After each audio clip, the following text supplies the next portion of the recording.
Buenos días, doctor, y a todos los que nos están viendo. Hoy en este video vamos a explicar sobre hemostasia en odontología, tema por el cual fue asignado a nuestro grupo, el mismo que está integrado por Paola Espinosa, Mariana Ramírez, Jennifer Quito y la persona que les habla, Ivette Quito.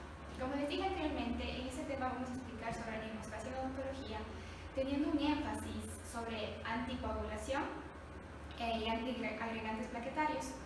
Como les dije, es muy importante este tema, ya que les voy a dar como una pequeña introducción, teniendo en cuenta que la hemostasia en odontología es un mecanismo de defensa cuya finalidad es conservar toda la integridad vascular y evitar la pérdida de sangre, que es lo más importante. También podemos decir que es el conjunto de mecanismos aptos para detener los procesos hemorrágicos, porque la hemostasia hace que la sangre circule libremente por los vasos sanguíneos, y cuando esta estructura es totalmente dañada, se da una formación de coágulo para detener dicha hemorragia. Bueno, por lo cual es indispensable poder tener una historia clínica detallada del paciente, haciendo énfasis en cuanto a sus antecedentes de problemas hemorrágicos tras alguna intervención, y también teniendo en cuenta sobre antecedentes personales como familiares. Esto es muy importante, ya que cada paciente es un mundo diferente y ya que puede conllevar a tener trastornos tanto hereditarios como no hereditarios. Bueno, tenemos lo que son la hemostasia y sus varios mecanismos. Como primer punto de su mecanismo tenemos el espasmo muscular. El espasmo muscular es un estrechamiento súbito y breve de un vaso sanguíneo que reduce temporalmente el flujo de sangre, que a todos los tejidos que puede irrigar. Como segundo punto de los mecanismos tenemos la formación de un vaso o trombo de plaquetas. Como pueden ver en esta imagen, cuando la estructura se ve dañada, las plaquetas van a pegarse en este punto, lo cual van a producirse como un tapón. Y esta de aquí es muy importante, ya que aquí se va a dar la hemostasia primaria. Como tercer punto del mecanismo, una vez que pasa esto, por la cascada de coagulación, se dan todos estos factores, va a formarse una formación de fibrinas, que es la eliminación del depósito de la misma. Aquí ya va a formarse ya como que la reparación y ya se va a eliminar el coágulo. Es muy importante conocer todo esto, ya que en un futuro, en la práctica odontológica, nos va a servir de mucha ayuda. Ya que nos van a llegar pacientes que puedan tener trastornos sobre la hemostasia, y es muy importante poder tener en cuenta cuando queramos hacer alguna práctica quirúrgica. Bueno, la clasificación de los trastornos de la hemostasia. Tenemos como primero la telangiectasia hemorrágica hereditaria o enfermedad de Rendu-Osler. Este de aquí se caracteriza por un trastorno genético, que es causada por la formación anormal de los vasos sanguíneos, que generalmente se presenta en la piel o en las mucosas, y también en algunos órganos tales como los pulmones, el hígado y hasta el cerebro. Esta enfermedad se caracteriza por tener sangrados nasales, un sangrado en el tracto digestivo, por lo que es muy importante si queremos hacer un manejo quirúrgico en este paciente, ya que va a tener siempre un constante sangrado crónico, que va a necesitar a veces suplementos de hierro o también hasta transfusiones sanguíneas. Bueno, en cuanto a sus manifestaciones clínicas, podemos decir que esta se caracteriza por la presencia desde el nacimiento, desde múltiples telangiectasias en la piel y en las mucosas, y también que estos pacientes son propensos a hemorragias localizadas. Como pueden ver en la imagen del trastorno, vemos estas telangiectasias rojas, como pueden ver aquí, tanto en la lengua, que son mucosas, también se les puede dar en los labios, como pueden ver, también en las mejillas y en todo este eje. Tenemos como manifestaciones orales que las lesiones orales se localizan en la piel alrededor de los labios, la encía y la mucosa bucal, como dije anteriormente en la imagen, y también son menos frecuentes en el paladar. A continuación, mi compañera Paola Espinosa les va a seguir explicando sobre este tema. El manejo odontológico de dicho trastorno genético, va a constar de que la hemorragia se puede controlar con una presión local o agentes hemostáticos. Otro tratamiento que tenemos es el tratamiento protésico o periodontal. Este puede ser necesario para la existencia de estas lesiones. Esto lo que quiere decir es que va a ser la eliminación de todo el tejido dañado. Otro tratamiento, y el que es más recomendable, es el de láser de CO2, que es de dióxido de carbono. Este se indica indica para lo que son tumores vasculares, ya que este es considerablemente que va a disminuir lo que es la hemorragia y lo que es la aspiración al paciente. Otro método también es que se recomienda el uso profiláctico de antibióticos. Tenemos el siguiente trastorno, que es la hemofilia. Este va a estar ligado a lo que es el cromosoma X, que se va a dar solo en recién nacidos varones de 1 a 5.000. La hemofilia tenemos de tipo A y tipo B. La hemofilia tipo A, esta va a constar de que es una anomalía congénita del factor 8 de la coagulación sanguínea. Este se verá manifestada en los varones y en las mujeres que son portadores de la enfermedad. Tenemos lo que son sus manifestaciones orales. Esto va a constar de la presentación oral más frecuente, pueden ser hemorragias gingivales, episódicas, prolongadas, espontáneas o traumáticas. Esto también puede producir lo que es hematrosis de lo que es la articulación temporomandibular, pero esto aún no es tan común que se dé. Tenemos lo que es la hemofilia B. Esta también está llamada como enfermedad de Crisma. Esta es una coagulación congénita secundaria a lo que es una anomalía cuantitativa o cualitativa de lo que es el factor 9 de la coagulación. Tenemos lo que es un manejo odontológico. Esto debe ir dirigido a lo que es la prevención, por decir lo que es la educación tanto del paciente como de la familia, ya que esto tendrá relación para proceder con su tratamiento. A continuación les mostraremos un video de que estará más explicativo lo que es la homeostasis en lo que es odontología. La hemofilia es una enfermedad hereditaria poco frecuente en la sangre. La sangre está formada por 3 componentes celulares: los glóbulos rojos, los glóbulos blancos y las plaquetas. Estas no son células, sino que son fragmentos de citoplasma. Y también por una parte líquida, llamada plasma, compuesta por numerosas sustancias como proteínas, sales, entre otros. Cuando nos lastimamos y se rompe un vaso sanguíneo, todos los componentes que mencionamos antes se empiezan a escapar. Ante esto, el cuerpo tiene que impedir la pérdida de sangre.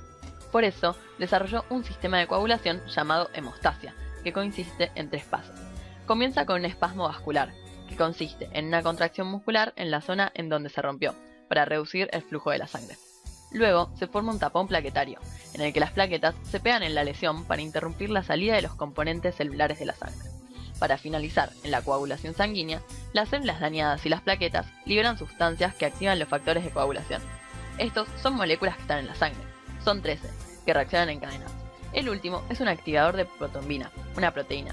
Ella se convierte en la trombina, una enzima que activa el fibrógeno, otra proteína inactiva, que se transforma en fibrina, la cual forma fibra que impide la salida del plasma. Así se refuerza el coágulo, que se mantiene hasta la sanación de la herida.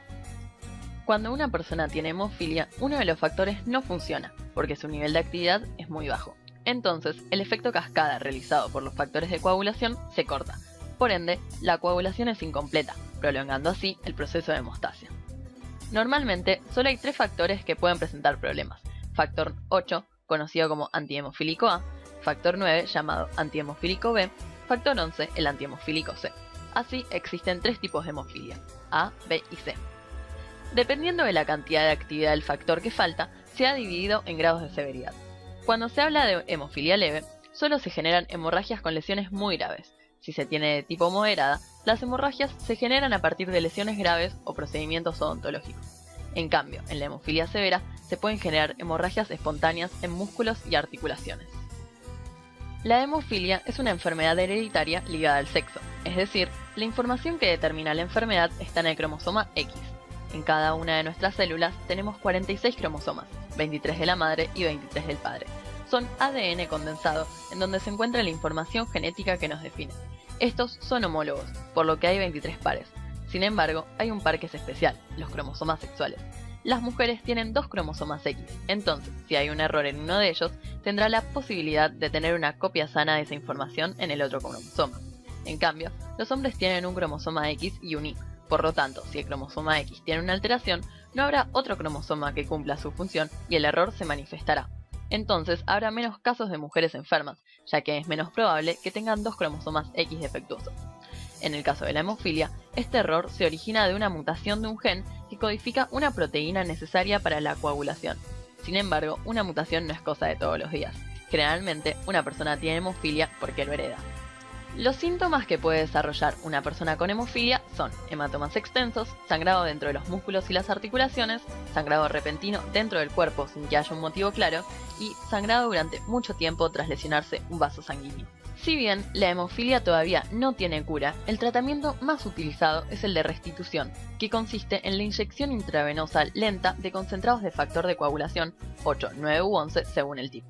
Estas infusiones corrigen la ausencia o deficiencia del factor de coagulación correspondiente. Los concentrados de factor de coagulación pueden prepararse a partir de la sangre humana o a partir de factores de coagulación recombinantes. Se puede recibir el tratamiento de restitución periódicamente para prevenir el sangrado, o si no, se puede realizar un tratamiento a demanda, que es menos costoso que el tratamiento anterior, pero existe el riesgo de que en caso de sangrado se produzcan lesiones antes de que se reciba el tratamiento a demanda.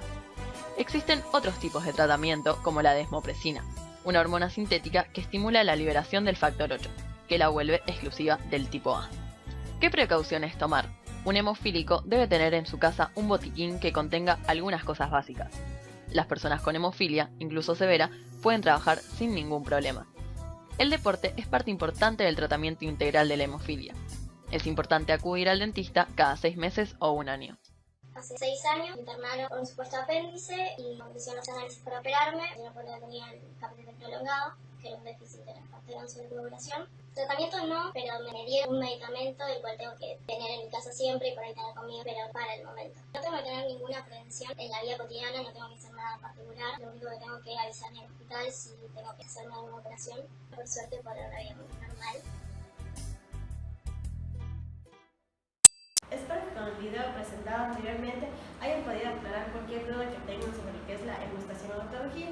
Ahora vamos a continuar lo que es los anticoagulantes. Los anticoagulantes, estos son fármacos de mecanismo de acción basados en lo que es la disminución de la formación de lo que es la fibrina. Esto dará la inhibición previa en lo que es la generación de la trombina.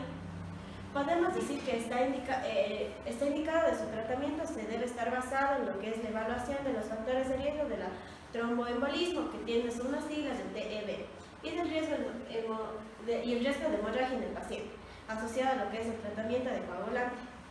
Debemos informar al paciente sobre los efectos del tratamiento que tendrá, así como la necesidad de comunicarnos a su médico y que tendrá cambios de estilo de su vida.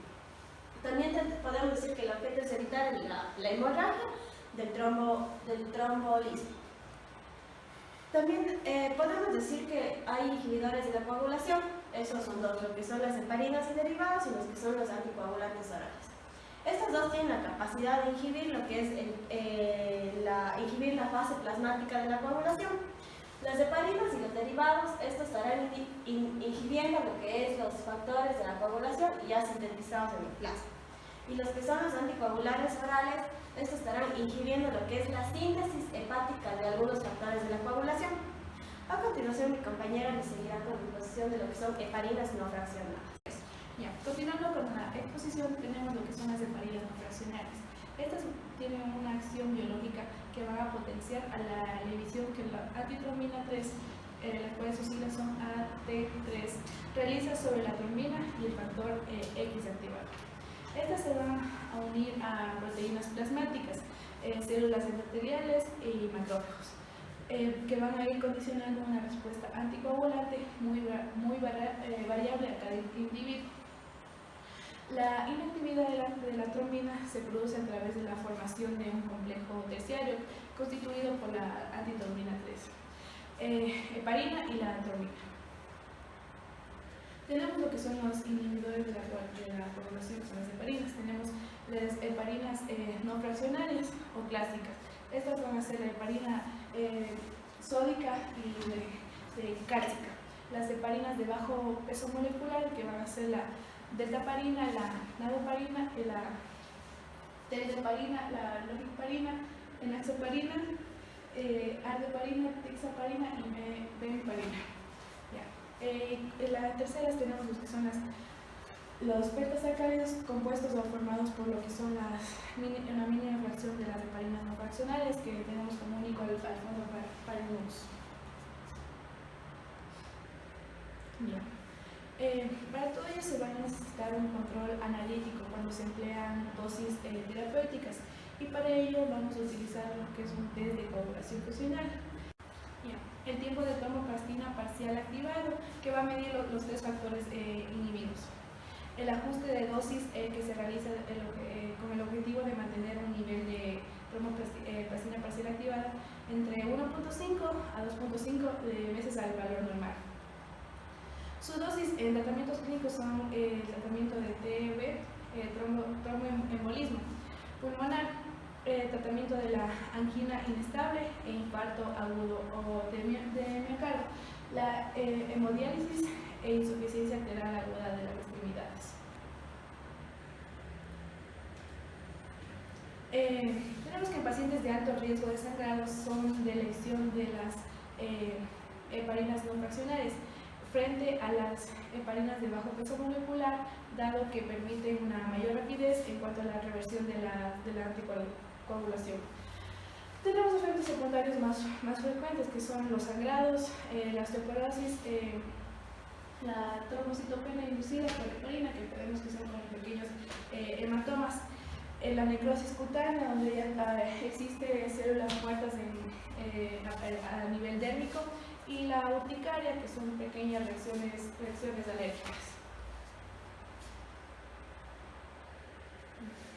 Heparinas de bajo peso molecular. Estas proceden de lo que son la polimerización química o enzimática de las heparinas no fraccionarias, obtenidos de distintos tipos de moléculas, como ya nombramos anteriormente, como son la enoxaparina, la daltoteparina, bemiparina, natroparina y tinzaparina. Estos no son equivalentes, pero sí se van a emplear en dosis recomendadas que parecen tener una eficacia comparable. No van a bloquear lo que son la acción de la trombina, solo van a actuar a nivel del factor X activado, y por lo tanto no van a alterar lo que son los parámetros de la homeostasia. Al tener un tamaño más pequeño presenta una escasa unión a proteínas, debido a media plasmática a más larga, y la biodisponibilidad va a ser por vía subcutánea, ya sea constante y cercana al 100% con mejor relación a la dosis. Estos son fármacos de cómoda administración, como ya mencionamos, a nivel subcutáneo, seguros por su escasa capacidad para producir hemorragias y con escasa variación individual. Siguiendo con la exposición de mi compañera, que nos explicaba sobre las heparinas de bajo peso molecular, tenemos que estas presentan una menor incidencia de trombocitopenia y osteoporosis que las heparinas no fraccionarias. Estos son fármacos seguros en el embarazo, porque no atraviesan la barrera placentaria. También tenemos que se utilizan en dosis fijas, ajustadas según el peso del paciente y con una pauta de 1 o 2 veces al día. También podemos decir que no requieren monitorización del laboratorio, salvo en casos de insuficiencia renal crónica, porque su eliminación es renal. También tenemos casos de embarazadas o en pacientes con un peso muy elevado de la media. En estos casos tenemos que medir la actividad de anticoagulantes. Se aconseja realizar un control de los niveles de plaquetas antes y durante las primeras 2 semanas del tratamiento. También por sus características farmacológicas, las heparinas de bajo peso molecular se pueden emplear en medio ambulatorio de forma segura. Están indicadas en los casos de tromboembolismo, también tanto profilaxis primaria como en tratamiento de la fase aguda, en la prevención de la coagulación del circuito extracorpóreo, en hemodiálisis y en tratamientos de síndrome coronario agudo.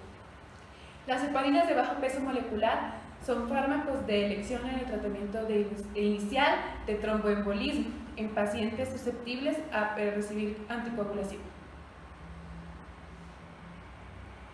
Bien. Tenemos a los antiagregantes plaquetarios. Los antiagregantes plaquetarios constituyen un grupo de fármacos ampliamente utilizados en la atención primaria.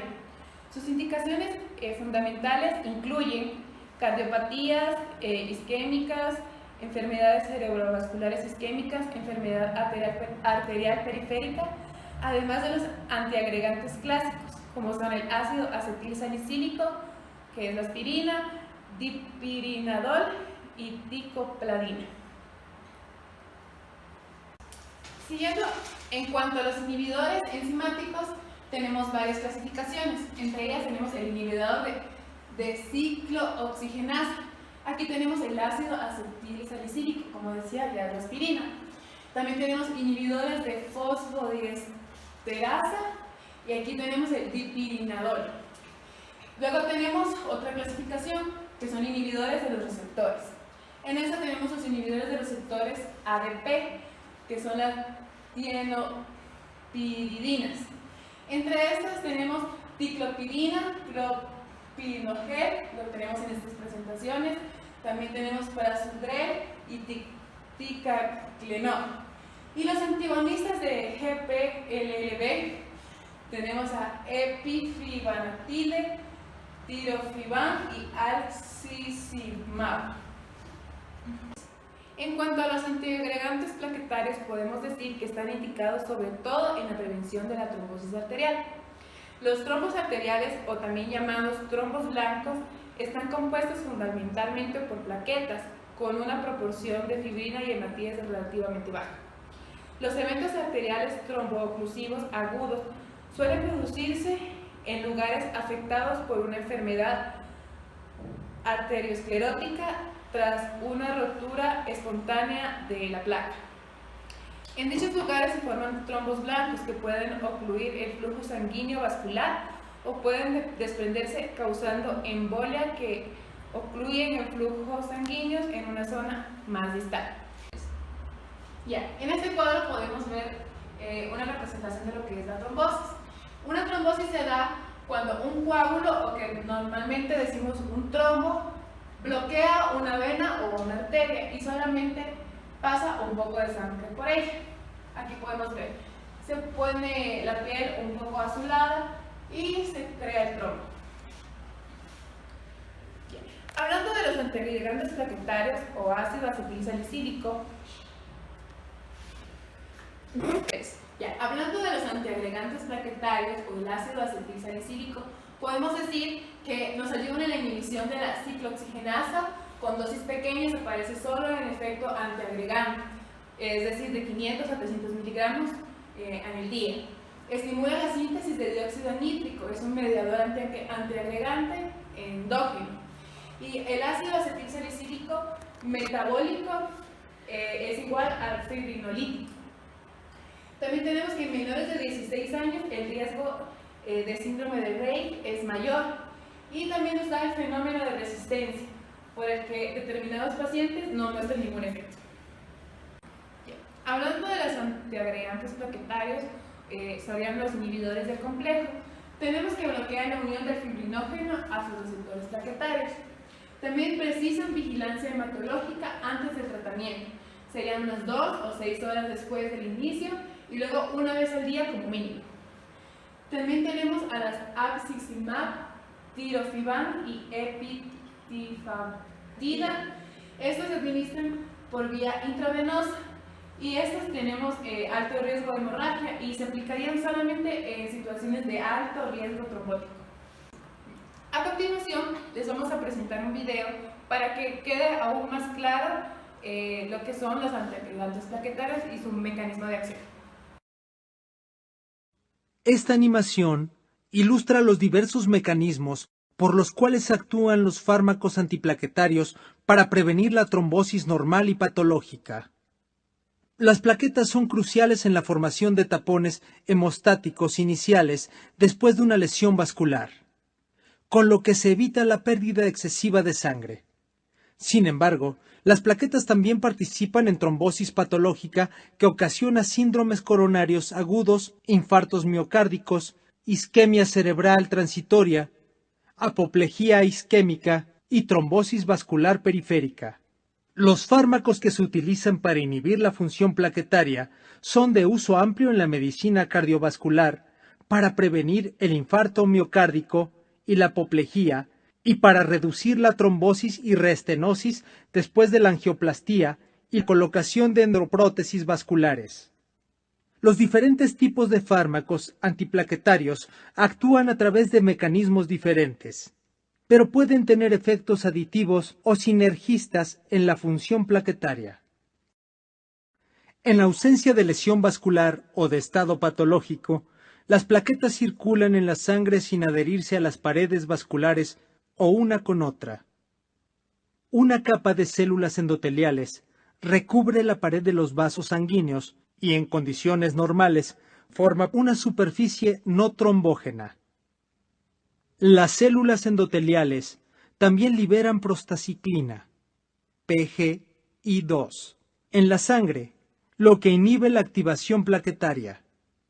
La lesión vascular que daña el endotelio ocasiona la exposición de sustancias en el subendotelio como la colágena y factor de von Willebrand, VWF.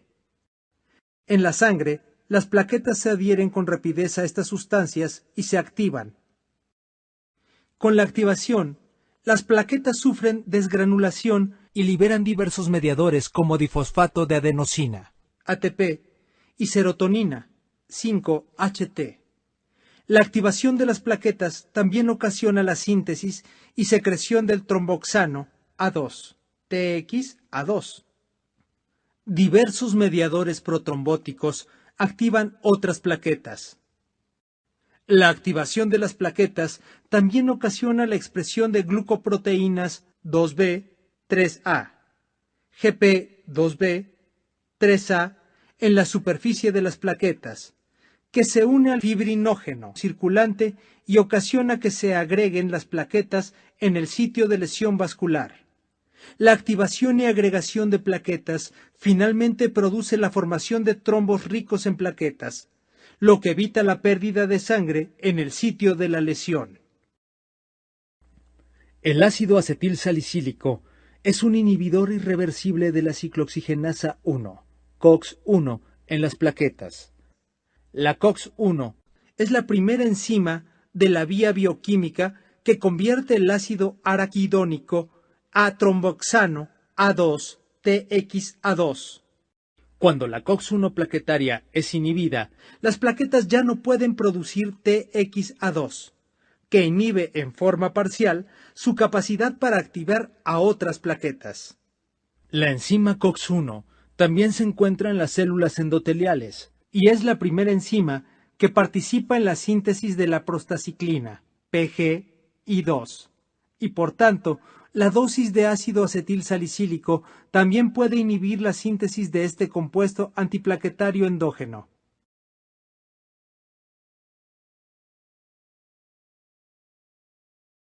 El clopidogrel y la ticlopidina son inhibidores irreversibles de los receptores plaquetarios de ADP.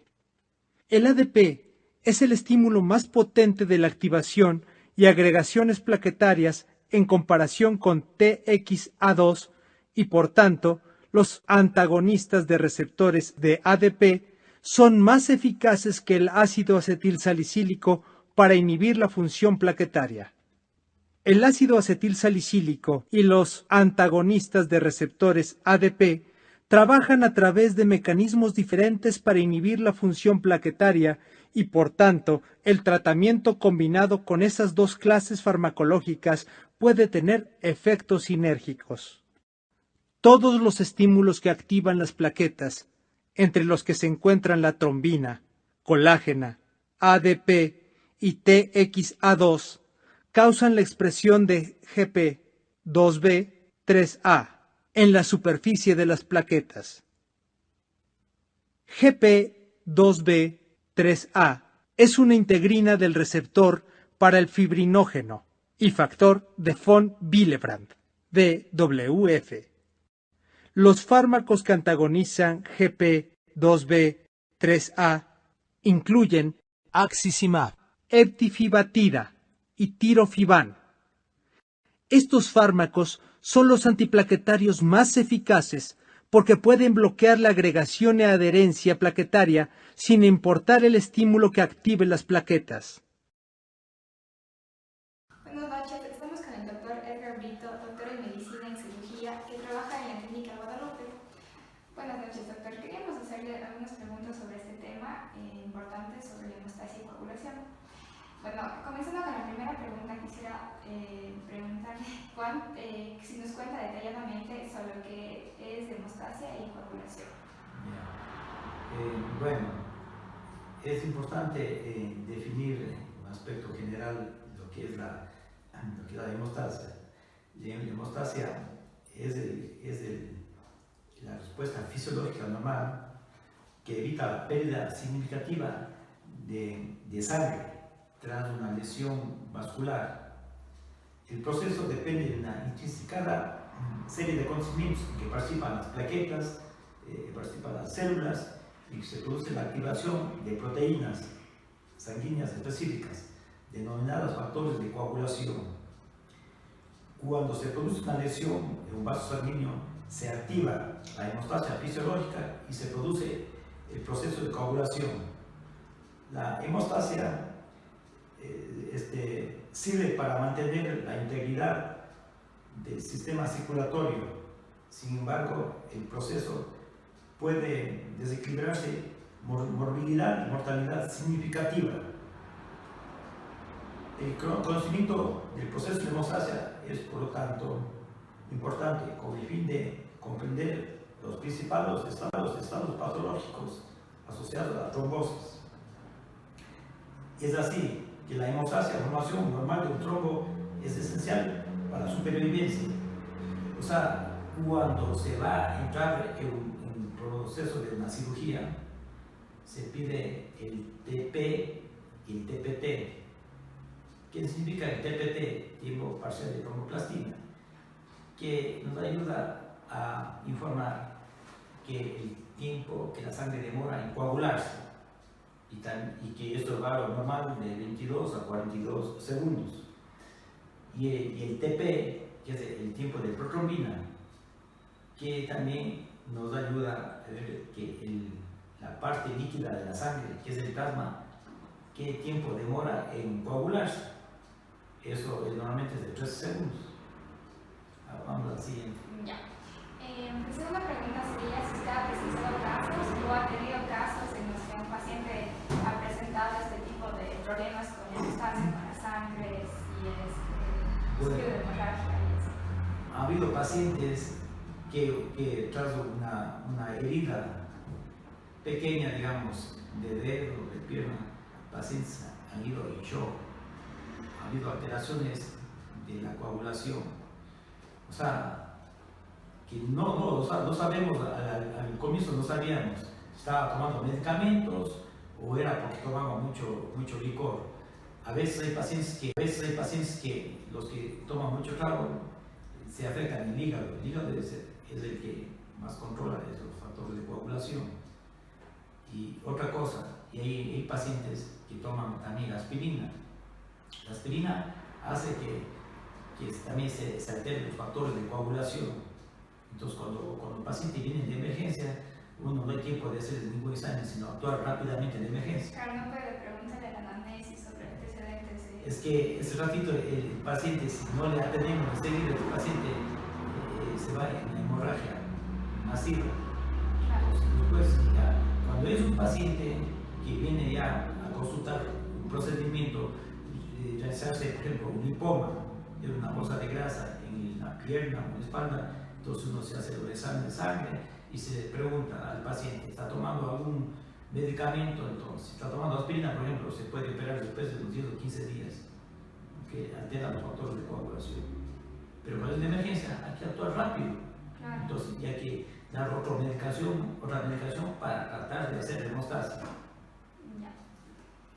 Otra pregunta. Ya. Sería la tercera pregunta: ¿cómo influye la hemostasia y la coagulación en los procedimientos quirúrgicos? ¿Es importante poder saber sobre este tema?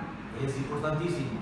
Ahí actúa, como ya dije anteriormente, se pide el TPT, que es el tiempo parcial de tromboplastina, para saber qué tiempo tarda la sangre en coagularse. Ahí actúa, como ya dije anteriormente, se pide el TPT, que es el tiempo parcial de tromboplastina, para saber qué tiempo tarda la sangre en coagularse. Y normalmente es de 22 a 42 segundos. Y el TP, que es el tiempo de protrombina, que lo normal es de 13 segundos. Es el tiempo, o sea, para saber la parte líquida de la sangre, que es el plasma, qué tiempo demora en coagularse. Como cuarta pregunta sería, ¿cuál sería el tratamiento, los fármacos necesarios para una persona que sufre sobre estos problemas de hemostasia? Bueno, generalmente cuando pacientes tienen alteraciones en la sangre, generalmente no vienen ellos con examen ni hacer, sino que en forma inesperada vienen acá a la consulta de emergencia. Entonces yo por regla general siempre suelo darles el etapsilato, que es el disinone. Se ponen 2 ampollas para un procedimiento quirúrgico. Por la razón, hay gente que a veces toma medicamentos o a veces ha tomado licor. Uno hay que prevenirse, primero hay que hacer la prevención. Entonces, para evitar hemorragias, es el disinone y etapsilato. En ampollas se pone 2 ampollas de intravenoso o 2 ampollas de intramuscular. Luego se continúa una cápsula de 15 miligramos de disinone cada 6 horas. Ya. Como quinta pregunta tendremos lo que son anticoagulantes.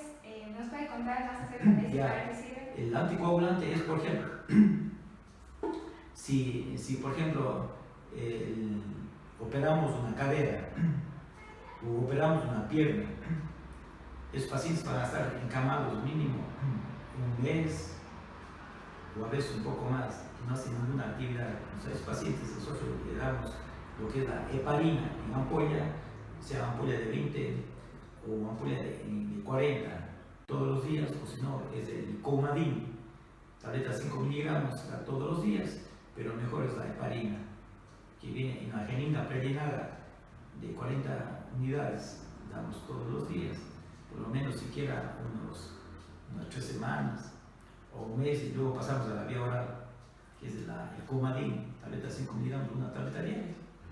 Y digamos que si usted inyecta por vía intramuscular o por tabletas... No, subcutánea es la heparina. Ya, la dosis máxima, ¿cuánto sería? Sería 40 a 80, hasta 80. Y si es que se sobrepasa de eso, ¿qué le puede pasar al paciente? ¿Qué efectos tiene? O sea, lo que pasa es, hay afectación del hígado. O sea que manejarse dentro de dosis terapéuticas, 40 miligramos por evitar, o sea, la sangre se mantiene muy fluida, y entonces 80 es entrar en batalla en efectos colaterales. Claro. Ya, como sexta pregunta, podríamos decir que ¿cuáles son los anticoagulantes más importantes, aparte del heparina?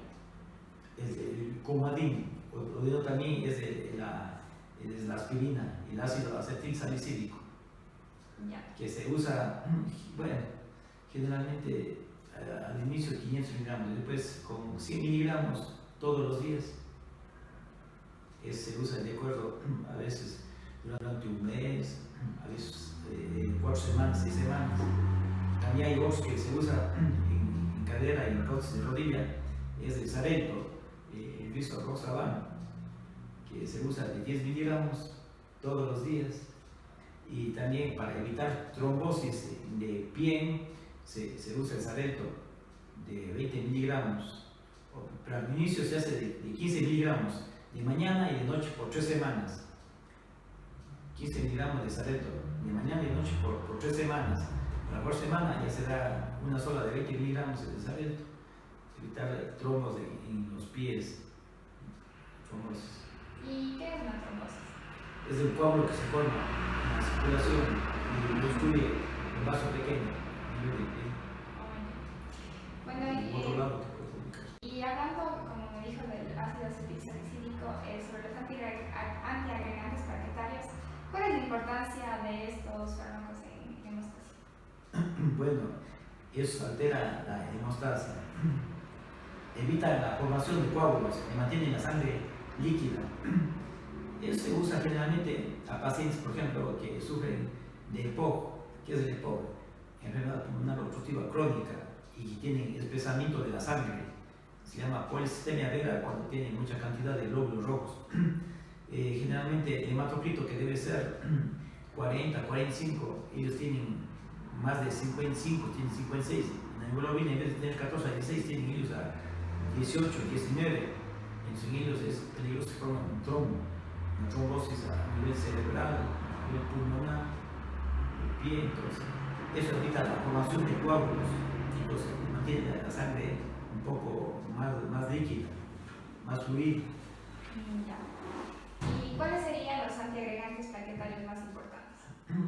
La aspirina. Hay otros también que sería el clopidogrel, que es el clopacin, pero hay otro, por ejemplo, el infarto. Alguien ha sufrido un infarto, le dan el Plavix, que es el clopidogrel. Entonces será de entrada 4, después se va dando dos diarias, después una diaria. Los pacientes que son infartados, le hacen un cateterismo cardíaco, le van hasta el corazón, sacan el coágulo, entonces tienen que mantenerse ese tiempo los pacientes de por vida con antiagregantes plaquetarios. Ahí le ponen una válvula de Stein en el sitio infartado. Eso tienen que ser los pacientes, tienen que tomar para el colesterol de por vida la atorvastatina, porque son pacientes más factibles para acumular colesterol en las arterias, los triglicéridos, pero es el infarto. El infarto es que hay unos ramos colaterales en las arterias, coronarias derecha e izquierda, y viene el dolor precordial, un dolor como que si un camión le pasara, y se pone frío, pálido, sudoroso, entonces. Así es. ¿Y en niños está indicado tomar lo que es aspirina? Bueno, en niños obesos hay gente que solo tiene 12 años, 11 años, 12 años, y que tiene un peso más que de un adulto. En sus niños sí tienen que tomar antiagregantes plaquetarios. Otra cosa, ya que la rama de ustedes es de odontología, ustedes lo que deben hacer es, por ejemplo, para extraer una pieza dentaria, hacer lo que examen de sangre. El TP, el TPT. TP es el tipo de trombina para regresar el tiempo que tarda la parte líquida que es el plasma en coagularse, y el TPTT es el tiempo parcial de tromboplastina, el tiempo que tarda la sangre en coagularse. ¿Por qué? Porque a veces una simple extracción dental, hay pacientes que tienen hemofilia. Hay diabetes también. Bueno, el diabetes, eso, ellos tienden a infectarse, no está bien la glucosa, tienden a infectarse. Pero hay los hemofílicos, que de una sacada gente se puede dar anemia o puede morir sangrando. Por eso es lo importante, pero ese es ya genético. Pero siempre ustedes, para extraer una pieza dentaria, tienen que pedir el TP y el TPT, el test de hemostasia, que siempre se piden nosotros para cirugía. Pero hay a veces que ustedes no tienen tiempo a escoger, si tienen un paciente con un diente que no aguanta, un dolor insoportable, y ustedes tienen que actuar, así como nosotros en emergencia. Lo que se da, tienen que ustedes trabajar para ustedes es más fácil trabajar con el lisinón en ampollas. Eso es un hemostático, para la hemostasia, evitar que siga sangrando el paciente. 2 ampollas intramuscular o intravenosa, y luego le manda una capsulita de 15 miligramos cada 6 horas. Puede ser por unos 5 o 6 días. Entonces, eso tiende a normalizar la hemostasia. Ya. Entonces. Ya, otra cosa también que ayuda también a la hemostasia en el campo de ustedes para que tengan más conocimiento es el gluconato de calcio. El gluconato de calcio también, mandando intravenoso así, lentito, máximo se puede poner desde 3 a 5 minutos. Eso ayuda efectivo en la coagulación de sangre y no hay hemorragias. ¿Y solo se lo puede administrar intravenosa? ¿No tiene otras presentaciones? ¿Solo intravenosa? ¿Esa o tiene otras presentaciones? No, es que trata de todo intravenoso, actúa rápido. Claro. Ya, o sea, si no tiene lisinone, entonces el gluconato de calcio así, pero así lentito. Máximo de 3 a 5 minutos y no menos de 3 minutos ni tampoco más de 5 minutos. Si le ponen rápido, le da un shock al paciente, se desmaya. Claro. ¿Y otros trastornos que usted conoce aparte de la hemofilia? ¿Conoce otros trastornos? No, por el momento que yo he visto, no. O sea, hay que ser más uno práctico, teórico. Hay muchos trastornos, pero lo que se ve uno ha sido los hemofílicos. También otro también que se ve es la púrpura trombocitopénica idiopática, que han dado, o sea, que pacientes que están tomando aspirina y hacen como picado de pulgas, tienen alteración en la sangre. Ah, claro. ¿Y puede afectar a las mucosas? Claro, o sea, los pacientes, por ejemplo, tienen epistaxis, alteración de la mucosa en la nariz, en las encías se llama la gingivorragias, y empieza con púrpuras en la piel, y hay sangrado en las rodillas, se llaman hemartrosis. Así de sencillo. Bueno, en conclusión, podemos decir que tener en cuenta estos temas, tanto de hemostasia y coagulación, y conocer sus fármacos para poder administrar en la práctica clínica, es muy importante. Importantísimo. Un simple descuido para extraer un diente, que si no toma las precauciones, un paciente se puede morir. Claro. Sí. Ustedes lo saben, por ejemplo, hay gente joven, gente de edad que toma mucho caldo los fines de semana y si van a sacar, tienen alterado el hígado, entonces se alteran los factores de coagulación, alteración de las pruebas hepáticas, entonces es más correr riesgos. Pero a veces a ustedes les toca actuar de emergencia. Ahí prácticamente lo que tienen que hacer ustedes es una hojita donde que se respalde, sin responsabilidad.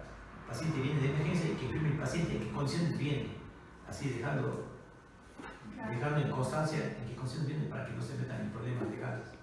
Claro.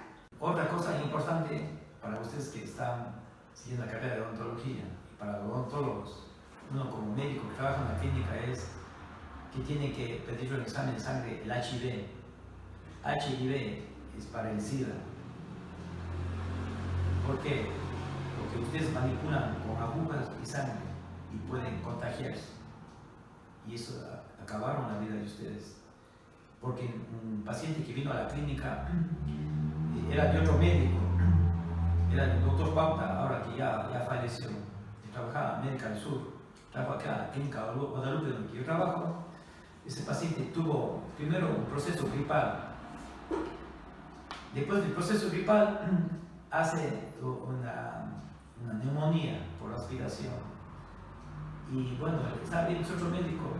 Y yo de curioso me acerco y digo, ¿qué está pasando? Dice, este paciente se complica, dice. De una simple gripe hace la faringomonitis, hace la neumonía.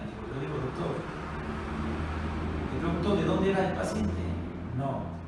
Doctor, ¿le hizo una prueba de SIDA, de HIV? No, hágale. Porque una simple gripe le puede matar con la neumonía viral. Y cuando el doctor le hizo un HIV, salió positivo, todo el mundo hablaba desde la doctora del laboratorio, tuvo un SIDA. Ese paciente duró 3 días y empezó a hacer problemas dermatológicos y todo. El paciente murió con SIDA. Otra cosa, el odontólogo que va a atender a un paciente debe estar impecable, buena carta de presentación, estar limpio con su mandil blanco, bien presentable, tiene que estar con sus guantes de protección, con su equipo estéril, gasas estériles, no gasas de funda que venden en la farmacia, sino tener un pequeño esterilizador para que esterilice, porque no se puede jugar así con los pacientes. Una simple infección puede dar una osteomielitis en el nivel de la mandíbula, el maxilar inferior o superior. Ese paciente hace una imagen de sacabocados. Hay secuestro de huesos, se daña el hueso, se carcome el hueso. Entonces el paciente fatal. Una osteomielitis solo es porque a veces no está esterilizado lo instrumental y no usar unas gasas estériles. Entonces tiene que ser osteomielitis a nivel de maxilar inferior o superior. Entonces es importantísimo ustedes que por una simple extracción letal se pueden jugar la vida a ustedes. Entonces tienen que hacer pruebas de hemostasia, una prueba de SIDA, del HIV, porque eso realmente atenta contra la vida y la salud de ustedes. Y a veces, generalmente, esto del SIDA, el HIV, el periodo de incubación demora de 6 meses hasta 10 años. Al comienzo se pincharon, puede ser asintomático. Claro. Y la persona es portador. Por eso que muchas veces aunque el SIDA es también producto de las relaciones sexuales, más de los homosexuales, más por el cambio de parejas y todo, pero también por prácticas de agujas de sangre. Claro, y el procedimiento quirúrgico que se debe hacer, tenemos que ser HIV, aunque eso debe, hoy en día, uno como médico actualizado, y que yo siempre le digo a mis colegas que algunos mueren y fallecen, pero son descuidados, yo siempre pido a un paciente. Caras vemos, pero corazones no sabemos realmente. Claro. O sea, hay apariencias de engaño. Hay gente que parece que no rompe un cascarón, pero rompe cuantos. Así de sencillo. Usted siente, sencillo. Usted siente desde hemostasia, un HIV y primero un interrogatorio. ¿Qué medicamento están usando? Están usando aspirina, a veces aspirina toman para dolor de cabeza, para una migraña o simplemente para el dolor. O sea, se automedican. Va a la farmacia, tienen una aspirina. Y no saben que la aspirina produce gastritis. Y en fin, hay efectos beneficiosos como también hay efectos colaterales cuando toman como forma deportiva.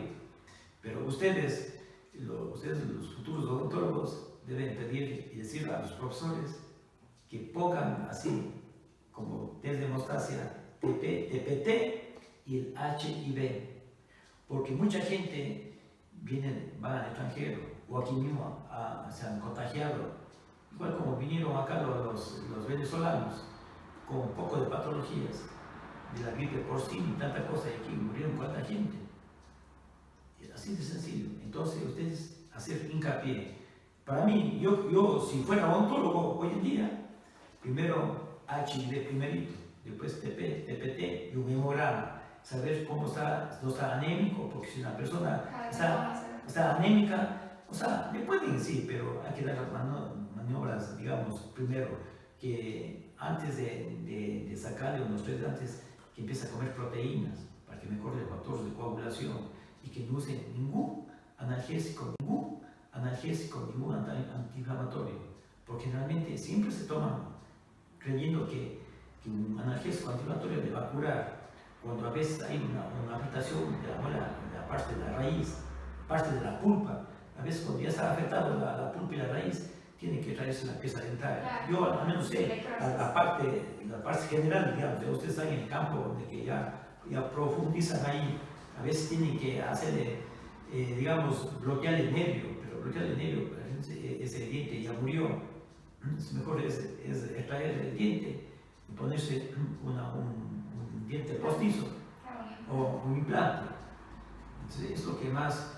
Hay mucha gente, por ejemplo, yo he visto que no ha sido mi campo, a mí me ha tocado sacar muelas en mi consultorio sin ser odontólogo. ¿Por qué? Porque a veces el paciente viene del campo y ya llega noche, no tiene dónde y no se aguanta el dolor. Yo a veces le cojo el anestesio y le saco la muela y digo, vaya mañana donde el odontólogo de confianza para que le supervise, pero yo le mando dando ya antibióticos antiinflamatorios y más el disinondia de 500 cápsulas de 15 miligramos. Se da 2 de entrada, no les gusta pincharse, ni en la vena ni en el músculo. Dos cápsulas de 15 miligramos de disinondia, puede ser cada 8 horas, por unos 5 o 6 días, y más analgésicos y antibióticos, para evitar que se formen abscesos. Pero yo cuando así les traigo, o sea, porque yo cuando estuve en la rural, a nosotros nos dieron un poco de curso para una emergencia. A mí, ¿sabes? Me tocó sacar a un cuto, cuando yo hice en Guadalupe, de Zamora, no me media más allá, a un cuto, que tenía una muela de 4 patas, ya, 4 raíces.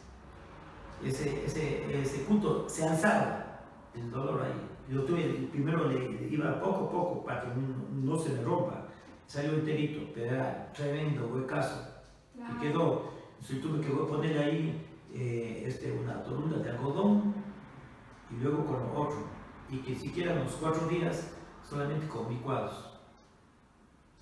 Ventajosamente todo salió bien. O sea, uno de eso se hace dentro de lo que es la medicina rural. Pero ahora que, ya, como emergencia, pero ahora que ya estoy aquí en ciudad, yo solamente esporádicamente, cuando vine aquí de campo noche, me he visto obligado a hacer porque el paciente no aguantaba. Yo el paciente, la anestesia le aguantaba, tuve que sacarle, pero después dije que vaya y que le revise también un odontólogo. O sea, uno no se mete en ese campo, pero a veces le toca meterse porque el paciente no aguanta realmente. Son casos de emergencia. De emergencia, son gentes de campo que realmente desconocen, o sea, de poca cultura. Yo no soy odontólogo, no soy médico, pero dice que debe sacarlo. Entonces, y a veces uno, actuando en la parte humanitaria, se ha visto hacer estos procedimientos al extremo porque no es campo de uno, sino que, pero allá entra ya el odontólogo. Pero yo siempre cuando hago eso, mando con un odontólogo para que le haga una revisión extracta. Yo siempre cuando saco una muela, realmente la muela, que cuando un diente, bueno, es tontera, pero la muela, la raíz no queda ahí. Cuando tiene alteración de la raíz, ya hacen bloqueos, otra cosa. Hay problemas radiculares, o sea, hay tratamiento de conducto que ya es especialidad.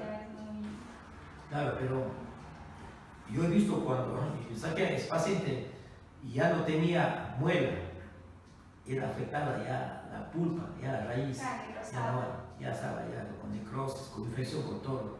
Pero algunos pacientes no saben cómo son. Entonces yo ahí, ¿qué pongo? Antibiótico, ceftriaxona, a veces le pongo 2 ampollas de 1 gramo en la vena. Y más los antiinflamatorios. Ahí se puede poner uno intramuscular, es el Dortaren, tranquilamente. Después se le manda que se toma todos los días, siquiera un tratamiento de muela, por lo menos debe durar 8 o 10 días.